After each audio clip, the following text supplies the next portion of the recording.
Welcome to Praying Through the Bible number 64, Joshua 5, verses 13 through 15, a prayer when God is neither friend nor foe. Have you ever dared to wonder in prayer out loud in the deep recesses of your own mind whether God is friend or foe? Today, the answer might be, right now, neither. Through inspiration, the writer of the book of Joshua wants to exalt Joshua as Moses' successor. Chapter 4, verse 14. This is seen in how the life events of Joshua parallels those of Moses. Both are called by God. We know that Joshua is called by God to be Moses' successor, and Moses was called by God.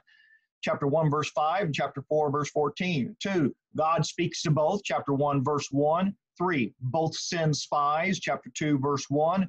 4, both cross water on dry land, the Red Sea and Jordan, chapter 3. Both establish memorials, Passover versus the stones, chapter 4. Circumcise the Israelites is restored. Moses had not circumcised his son, so Zipporah steps in. Israel had not practiced circumcision in the wilderness, chapter 5, verses 2 through 8. There is a connection to Egypt, chapter 5, verse 9. We have a Passover, chapter 5, verses 10 through 11. Holy ground, chapter 5, 13 through 15, which we'll get back to. Both are miracle workers, chapter 10, verse 14. Both are covenant makers, chapter 24, verse 25. That's 11. There's probably more. It's as if the one who led Israel to the promised land is leading Israel in the promised land. And that one is neither Moses nor Joshua. It is God. In Joshua chapter 5, we have repeated a holy ground scene. Joshua sees a man with a drawn sword, chapter 5, verse 13, about to begin a military campaign, and seeing this soldier, that prompts a timely question. Are you for us or for our enemies? Chapter 5, verse 13. As Joshua is confused by this appearance, I am confused by the answer. Neither. Chapter 5, verse 14. At that moment, God is neither friend nor foe. On holy ground, Joshua bowed with his face to the ground, worshiping. Chapter 5, verse 14. That means that this man probably is a theophany, a divine appearance in human form that's less than the incarnation, or even the angel of the Lord, which I think is Jesus incarnate. So why neither? By God's command, Joshua is ready to lead Israel's invasion to capture Jericho, chapter 5, verse 13. God's leader has begun preparing the people by reestablishing circumcision and the Passover, chapter 5, verses 2 through 11. Joshua is restoring lost religious practices. Sometimes to go forward, we must first go backwards. Hearing neither, Joshua again prays a timely question. What does my Lord or my Lord want to say to his servant? Chapter 5, verse 14. At that moment, the divine answer is not march, but remove the sandals from your feet, for the place where you are standing is holy. Chapter 5, verse 14.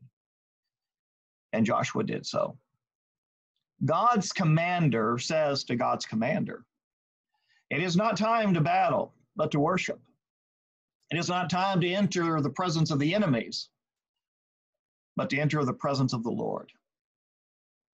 God gives us our own Jerichos to overcome, our own promised land battles and challenges. As Joshua prepared the people spiritually, God is preparing Joshua. Before we can lead others or battle others, first we stand on holy ground with God. When we become too busy to worship because of moral combat, which is for the Lord, God is neither for us nor for our enemies. God is waiting. Ultimately, God is for us. God is our friend. But sometimes the real issue is not whether God is friend or foe, but rather who or what are we? At times, the timely issue is not whether God is for us or against us, but rather have we taken the time to enter his holiness. For all leaders, do not be so busy preparing others that you forget to prepare yourself through standing on holy ground.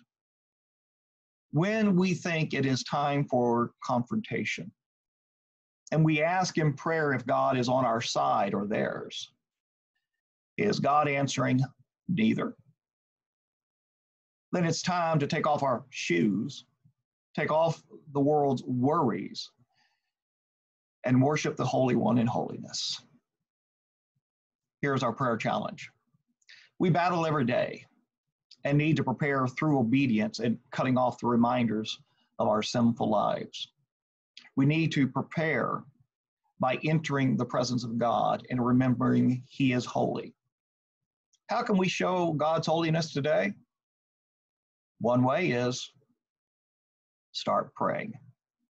This has been Praying Through the Bible, number 64, Joshua 5, verses 13 through 15, a prayer when God is neither friend nor foe. This has been a blessing to you. Please subscribe, please share. Feel free to make comments, and please pray for me. Thank you.